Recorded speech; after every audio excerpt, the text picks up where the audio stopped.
നമ്മളിപ്പോൾ നിൽക്കുന്നത് അബ്രിക്കോ മോട്ടോഴ്സിലാണ് തൃശ്ശൂരിൽ. നമ്മുടെ എയ്സ് EV നമ്മുടെ കയ്യിൽ നിൽക്കുന്നുണ്ട്. ഇവൻ്റെ ഒരു ചെറിയ മൈലേജ് ടെസ്റ്റും ഡ്രൈവിംഗ് എക്സ്പീരിയൻസിനെ കുറിച്ചിട്ടാണ് ഇന്നത്തെ നമ്മുടെ വീഡിയോ. അപ്പോൾ നമുക്കൊന്ന് ടെസ്റ്റ് അടിച്ച് നോക്കാമല്ലോ, സംഭവം ഇങ്ങനെയാണ് കാര്യങ്ങളെന്നൊക്കെ നമുക്ക് നോക്കി നോക്കട്ടെ. വണ്ടി നമുക്ക് ആദ്യം തന്നെ കയറിയിരിക്കാം. നല്ല കുട്ടപ്പനാക്കിയിട്ട് സെറ്റാക്കിയിട്ടൊക്കെ ഇട്ടുണ്ട് കേട്ടോ. ഡോറൊക്കെ അടച്ച് ഇത് കീ സ്റ്റാർട്ടാണ് വരുന്നത് കേട്ടോ വാഹനം. നിങ്ങൾക്ക് കാണാൻ പറ്റുന്നുണ്ടോയെന്ന് അറിയില്ല. കണ്ട കീ ഇടുമ്പോൾ ജസ്റ്റ് ഓണാവും. ഇപ്പോൾ ഓണായിട്ടാണ് ഇരിക്കണത്. ജസ്റ്റ് ഒന്ന് ഇതാണ് വാഹനം ഓണാവാനുള്ള ഒരു സംഭവം. ന്യൂട്രൽ റെഡി എന്നൊക്കെ കാണിക്കുന്നുണ്ട്. ഇനി നമുക്ക് ബ്രേക്ക് പിടിച്ചിട്ട് വേണം നമ്മുടെ ഗിയറാട്ടെ സംഭവം വാഹനത്തിൻ്റെ. ഇതൊന്ന് റൈറ്റിലേക്ക് സ്ക്രോൾ ചെയ്താൽ മതി. അപ്പോൾ ഡീനായി കണ്ട വാഹനം. ഇനി നമുക്ക് യാത്ര ഒന്ന് വണ്ടി എടുത്തു നോക്കിയാലോ. വാഹനത്തിൻ്റെ ഉള്ളിൽ കാര്യമുള്ള വ്യത്യാസങ്ങളൊന്നുമില്ല. നമുക്ക് യാത്ര തുടങ്ങുമ്പോൾ തന്നെ പറഞ്ഞുതരാം. ഇത് ഹാൻഡ് ബ്രേക്ക് റിലീസ് ചെയ്തിട്ട് നമുക്ക് വാഹനം പോവാം. അപ്പോൾ നമുക്ക് വാഹനം എടുത്താലോ. വളരെ ലളിതമായിട്ട് സൗണ്ട് കുറവില്ല. ഇപ്പോൾ വാഹനം ഓണായിട്ടുണ്ട് കണ്ട. സിമ്പിളായിട്ട് ഓടിച്ചുകൊണ്ട് നടക്കാൻ പറ്റിയുള്ള വാഹനമാണ് നമ്മുടെ ടാറ്റയുടെ എയ്സ്. വണ്ടി എടുത്ത് നമുക്ക് നോക്കി നോക്കാം എങ്ങനെയാണ് കാര്യമാണെന്ന്. തീരെ സൗണ്ട് ഇല്ലാത്തതിൻ്റെ പേരില്ലേ. പിന്നെ പവർ സ്റ്റിയറിംഗ് അല്ല, അതാദ്യമേ നമുക്ക് പറയണല്ലോ. നമുക്ക് റോട്ടിലേക്ക് ഇറക്കാണ്ടാവാൻ വാഹനം.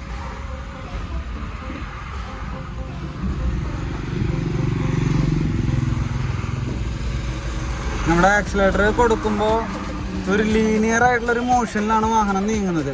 ടകേന്നൊന്നും ഇടുക്ക കുടിക്കാൻ മരിക്കൊന്നും പറ്റില്ല. അറിയാലോ, ലോഡ് കയറ്റണ വെഹിക്കിളാണ്, ഡെലിവറി വാനാണ്. അപ്പോൾ നമുക്ക് അത്യാവശ്യം കുഴപ്പമില്ല. ഈ സൈഡ് ഒരു ലോറിയും കൂടെ പോയിട്ട് നമുക്ക് പോവാം. അപ്പോൾ ഇവിടെ ആരുമില്ല, നമുക്ക് വാഹനം എടുക്കാം കേട്ടോ.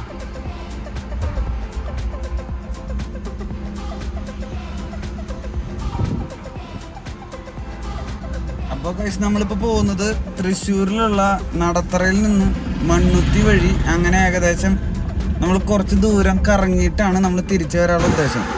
നമ്മൾ വാഹനം എടുത്തപ്പോൾ ഏകദേശം 87% കണ്ട ചാർജ് കാണിക്കുന്നുണ്ട്. അത്യാവശ്യം നല്ല ഒരു മോഷനിലാണ് വാഹനം നീങ്ങിക്കൊണ്ടിരിക്കണേ.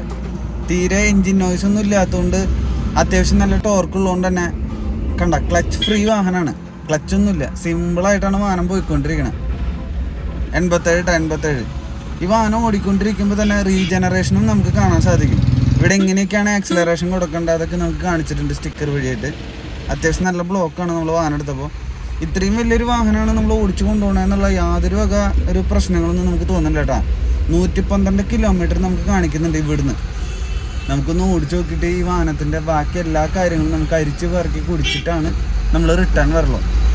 ഏതൊക്കെ റൂട്ടിൽ കൂടെ നമ്മളൊന്ന് പോകണമെന്ന് വെച്ചാൽ റബ്ബറൈസ്ഡ് റൂട്ടിൽ കൂടെ നമ്മളൊന്ന് പോകുന്നുണ്ട്. അതുപോലെ കുണ്ടും കുഴിയുള്ള റൂട്ടിൽ കൂടെ പോകുന്നുണ്ട്. പിന്നെ ഒരു ചെറിയ ഒരു കയറ്റം നമ്മൾ കയറ്റി നോക്കുന്നുണ്ട്. ഇതെല്ലാം കയറ്റി നോക്കിയാലാണ് ഇതിൻ്റെ എല്ലാ കാര്യങ്ങളും നമുക്ക് മനസ്സിലാക്കാൻ പറ്റുള്ളൂ. കൂടുതൽ നിങ്ങൾ ഈ വാഹനം എടുക്കാൻ പോകുന്ന ആൾക്കാർക്കും ഇതിൻ്റെ എല്ലാ കാര്യങ്ങളും ഈ വീഡിയോ കൂടെ തന്നെ മനസ്സിലാക്കാൻ പറ്റും. കണ്ട സ്റ്റിയറിംഗ് നമ്മുടെ ഇലക്ട്രോണിക് സ്റ്റിയറിംഗ് അല്ലെങ്കിലും പവർ സ്റ്റിയറിംഗ് അല്ലെങ്കിലും കുഴപ്പമില്ലാത്ത രീതിക്ക് നമുക്ക് ഹാൻഡിൽ ചെയ്യാനൊക്കെ പറ്റുന്നുണ്ട്. നല്ല സ്റ്റെബിലിറ്റി ഒക്കെ നമുക്ക് കിട്ടുന്നുണ്ട്.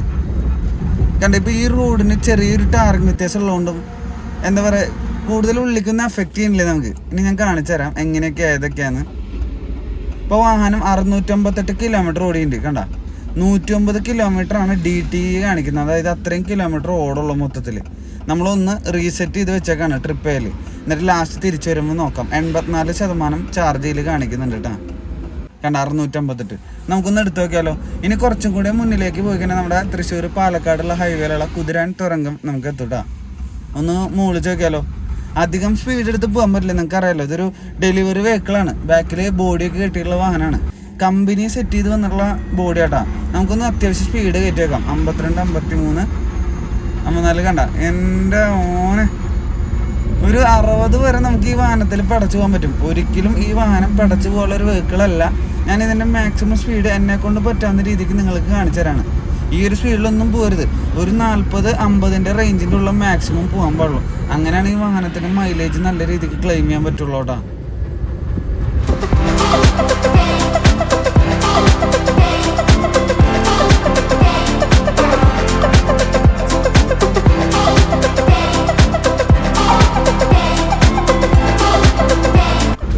ഗൈസ് അങ്ങനെ നമ്മൾ കുതിരാൻ ടണലിൻ്റെ ഉള്ളിൽ കൂടെ പോട്ടാ. എൻ്റെ മോനെ നോക്കിയ സംഭവം ഒരു രീതിക്കുള്ള ബുദ്ധിമുട്ടുകളും നമ്മൾ ഇത്രയും നേരം ഓടിച്ചിട്ട് പ്രശ്നം ഉണ്ടായിട്ടില്ല കേട്ടോ. എന്താണെന്ന് വെച്ചാൽ അത്രയ്ക്കും കംഫർട്ടബിൾ റൈഡ് എന്ന് പറഞ്ഞാൽ അത്രയ്ക്കും കംഫർട്ടബിൾ റൈഡായിട്ടാണ് നമ്മൾ വണ്ടി ഓടിച്ചുകൊണ്ടിരിക്കണത്. തീരെ സൗണ്ട് ഇല്ലാത്തതുകൊണ്ട് തന്നെ ജസ്റ്റ് ആക്സിലറേഷൻ കൊടുക്കാൻ വേണ്ടി മാക്സിമം ടോർക്കിലേക്ക് നമുക്ക് സെറ്റ് ചെയ്ത് തരുന്നുണ്ട്. നല്ലൊരു കംഫർട്ടബിൾ ഡ്രൈവ് എന്ന് പറഞ്ഞാൽ അടിപൊളി ഡ്രൈവ് എന്ന് തന്നെ പറയാം. 27 കിലോവാട്ട് പവറും അതുപോലെ 130 Nm ടോർക്ക് കേട്ടോ. അങ്ങനെ നമ്മൾ ടോൾ പ്ലാസയിലെത്തി. ഇനി ഇവിടുന്ന് നമ്മൾ തിരിക്കുകയാണ്. എന്ന് വെച്ചാൽ ഫ്രണ്ടിലേക്ക് പോകണമെങ്കിൽ ടോൾ കൊടുക്കണം. വാഹനത്തിൻ്റെ കാര്യങ്ങളൊക്കെ ഞാൻ ഇപ്പോൾ കാണിച്ചു തരാം. 91 കിലോമീറ്റർ DTE കാണിക്കുന്നുണ്ട്. പിന്നെ ഇത് നോക്കണ്ട, ഞാൻ ജസ്റ്റ് ഇപ്പോൾ പറഞ്ഞുതരാം. നമ്മുടെ ഇപ്പോൾ നേരത്തെയുള്ള ട്രിപ്പ് B ആണ് ഇത് കാണിക്കുന്നത്. എക്കോണമി ഡ്രൈവ് മോഡിലാണ്. പിന്നെ നമ്മുടെ കിലോമീറ്റർ ഓടിയുള്ളതിൻ്റെ അവസ്ഥ 70% ചാർജ് നമുക്ക് കാണാനുണ്ട്. നമ്മൾ ബ്രേക്ക് പിടിച്ച് നിർത്തിയേക്കാണ്. ബ്രേക്ക് വിട്ട വാഹനം നീങ്ങും. അപ്പോൾ നമ്മൾ ഗിയർ ന്യൂട്രാക്കണം, ഹാൻഡ് ബ്രേക്ക് വലിച്ചിട്ടാ. ഞാൻ ഗിയർ കാണിച്ചു തരാം. ഇപ്പോൾ വാഹനം ഹാൻഡ് ബ്രേക്ക് വലിച്ചിട്ടുണ്ട്. നമ്മൾ ന്യൂട്രാക്കാം, അല്ലെങ്കിൽ വാഹനം പോവില്ല കേട്ടോ ഹാൻഡ് ബ്രേക്ക് വലിച്ചു കഴിഞ്ഞാലും. കണ്ട ഇപ്പോൾ ഡ്രൈവിലാണ്, ന്യൂട്രാക്കി ജസ്റ്റ് കണ്ട എന്നായി അവിടെ. 91 കിലോമീറ്റർ ചാർജർ കാണിക്കുന്നുണ്ട്. ചാർജ് ഓടുന്നു കാണിക്കുന്നുണ്ട്. ഈ വാഹനത്തിൻ്റെ മൊത്തം ഒരു വ്യൂ കാണിച്ചു തരാം കേട്ടോ നമുക്ക്. ഇത്രയും വലിയ ചെമ്പ് സാധനങ്ങൾ ഓടിച്ചാൽ ഞാൻ കാണിച്ചു തരാം. എൻ്റെ മോനെ പുതിയ ടാറ്റ ഏസ് EV കേട്ടാ. ആ കളറൊക്കെ നോക്കി, കളർ കോമ്പിനേഷൻ അടിപൊളിയല്ലേ. ഈ വാഹനത്തിൻ്റെ ഓവറോൾ ലെങ്ത് എന്ന് പറയുന്നത് 2163 mm, വിഡ്ത്ത് എന്ന് പറയുന്നത് 1475 mm, ഹൈറ്റ് എന്ന് പറയുന്നത് 1847 mm ആട്ടാ. ടോട്ടൽ വീൽ ബേസ് എന്ന് പറയുന്നത് 2100 mm ആണ്. ഈ ബാക്കിലത്തെ ബോക്സൊക്കെ ക്ലോസബിൾ ആണ്, നമുക്ക് ക്ലോസ് ചെയ്തൊക്കെ കൊണ്ടുനടക്കാൻ പറ്റും. സെറ്റപ്പ് ആയിട്ടില്ലേ. 160 mm ആണ് ഈ വാഹനത്തിൻ്റെ ഗ്രൗണ്ട് ക്ലിയറൻസ്. പിന്നെ ഇവിടെ EV എന്നുള്ള ബോക്സ് കണ്ട, അതിൻ്റെ അകത്താണ് ചാർജിങ് ഫെസിലിറ്റി. ഫാസ്റ്റ് ചാർജിങ്ങും നോർമൽ ചാർജിങ്ങും ഉണ്ട്. ഏകദേശം 22% ഗ്രേഡബിലിറ്റി ഉണ്ട് കേട്ടോ. 600 കിലോ ആണ് പേലോഡ് വരുന്നത്. ഇനി ഇവിടെ നിന്ന് പൂശി വയ്ക്കാലോ വാഹനം. ഇപ്പോൾ നമ്മൾ ഹൈവേ കൂടെ ഒരു ടെസ്റ്റ് റൺ നടത്തി. ഇനി നമുക്ക് ഗ്രേഡബിലിറ്റി മാറുന്ന, അതായത് കയറ്റം കയറുന്ന ഒരു റോട്ടിൽ കൂടെയും ഓടിച്ചു നോക്കണം. പ്ലസ് നമുക്ക് കുണ്ടും കുഴിയുള്ള റോട്ടിൽ കൂടെ, അതായത് പൊട്ട റോട്ടിൽ കൂടെയും കൂടെ ഒന്ന് ഓടിച്ചു നോക്കണം. എന്നാലാലോ ഇതിൻ്റെ മൊത്തം കംഫർട്ടബിൾ നമുക്ക് മനസ്സിലാക്കാൻ പറ്റുള്ളൂ. അങ്ങനെ നമ്മൾ വാഹനം തിരിച്ചു റിട്ടേൺ ടു തൃശ്ശൂർ കേട്ടാ. എങ്ങനെയുണ്ട്? ചെമ്പ് സാധനമായിട്ടില്ലേ? വേറെ ഒരു രക്ഷയില്ല കേട്ടോ അതിൻ്റെ ഒരു ഡ്രൈവിംഗ് എക്സ്പീരിയൻസ്. എപ്പോഴും നമ്മൾ ഇലക്ട്രിക് വെഹിക്കിൾ ഓടിക്കുമ്പോണ്ടല്ലോ അതിൻ്റെ ഒരു സുഖം, അതിൻ്റെ ഒരു കംഫർട്ടബിലിറ്റിയും വേറെ കേട്ടാ. പിന്നെ ഈ വാഹനത്തിൻ്റെ RI സർട്ടിഫൈഡ് ചെയ്തിട്ടുള്ള റേഞ്ച് എന്ന് പറയുന്നത് 154 കിലോമീറ്ററാണ്. പക്ഷെ നമുക്ക് ഏകദേശം 120 കിലോമീറ്ററിൻ്റെ അടുത്ത് കിട്ടുന്നതാണ് കമ്പനി നമ്മൾ പറഞ്ഞത്. അപ്പോൾ ആ ഒരു രീതിക്ക് നമുക്ക് നോക്കി നോക്കട്ടെ എങ്ങനെയാണെന്നൊക്കെ. 81 കിലോമീറ്ററാണ് DTE കാണിക്കുന്നത്. അതുമാത്രമല്ല വാഹനത്തിൻ്റെ സീറ്റിൻ്റെ ആ കംഫർട്ടബിലിറ്റി എന്ന് പറഞ്ഞു കഴിഞ്ഞാൽ വേറെ ലെവലാണ് കേട്ടോ. നമുക്ക് ഇതിൽ ഗിയറൊന്നും ഇല്ലാത്തതുകൊണ്ട് ലെഫ്റ്റ് സൈഡിലേക്കും റൈറ്റ് സൈഡിലേക്കും നീങ്ങാനൊക്കെ എളുപ്പമാണ് ഇതിൻ്റെ അകത്തേക്കൂടെ. എന്താ വെച്ചാൽ സെൻറ്റർ ഭാഗത്ത് വേറെ ഒന്നുമില്ലല്ലോ. ഇനി നമുക്കൊരു കയറ്റം കയറ്റി വയ്ക്കാമല്ലോ. ഈ ഒരു ഡീപ്പായുള്ള കയറ്റം നിങ്ങൾക്ക് എന്തോരം ഉണ്ടെന്ന് മനസ്സിലാക്കാൻ പറ്റുന്നുണ്ടോയെന്ന് അറിയില്ല. നമുക്കൊന്ന് കയറ്റി വെക്കാം. ഇവിടെ സ്കൂളൊക്കെ ഉണ്ട് കേട്ടോ. നല്ല കിടില റോഡാണ് താഴെ, പക്ഷെ മുകളിലേക്ക് പോകുമ്പോൾ റബ്ബറൈസ്ഡ് റോഡ് മാറും കേട്ടോ. അപ്പോൾ അങ്ങനെ നമ്മൾ കയറ്റാണ്. നമ്മൾ ആക്സിലേറ്റർ കൊടുക്കുന്നതിനനുസരിച്ചൊരു സാധനം അങ്ങോട്ട് കയറി പോകുന്നുണ്ട് കേട്ടോ. ടോർക്കിൽ അങ്ങോട്ട് വലിഞ്ഞ് പോകുന്നുണ്ട്. അത് ലോഡ് വെച്ചാലും കയറി പോട്ടാ. 130 Nm ആട്ടോ ടോർക്ക്. കണ്ട സിമ്പിളായിട്ട് നമുക്ക് ഹാൻഡിൽ ചെയ്യാനും പറ്റുന്നുണ്ട്. ആ ഒരു ഹാൻഡിൽ, അതായത് നമ്മുടെ സ്റ്റിയറിങ്. നമ്മൾ റിട്ടേൺ കയറ്റം ഇറക്കുമ്പോഴും ചെറിയ രീതിക്ക് ആ ഒരു എക്കോണമി ഡ്രൈവ് മോഡിൽ റീജനറേഷനും കൂടെ നമുക്ക് കിട്ടുന്നുണ്ട്. അങ്ങനെ മൈലേജ് കൂട്ടിയിട്ട് നമുക്ക് ഡെസ്റ്റിനേഷനിൽ തിരിച്ചെത്തിക്കുമ്പോൾ പറ്റൂട്ടാ. ഇനി നമ്മളിവിടെ തൃശ്ശൂരിലുള്ള ഏറ്റവും പുതിയ സുവോളജിക്കൽ പാർക്കിലേക്കാണ് വന്നേക്കണേ.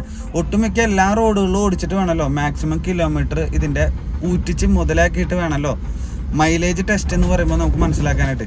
ഇതായിട്ട് നമ്മുടെ ഏറ്റവും പുതിയ സുവോളജിക്കൽ പാർക്കിൻ്റെ ഫ്രണ്ട് സൈഡ്, അതായത് ഏറ്റവും പുതിയ സൂവിൻ്റെ ഫ്രണ്ട് സൈഡ്, തൃശ്ശൂരിലുള്ള പുത്തൂരിലുള്ള സൂ ആയിട്ട് നമ്മൾ കണ്ടുകൊണ്ടിരിക്കണേ.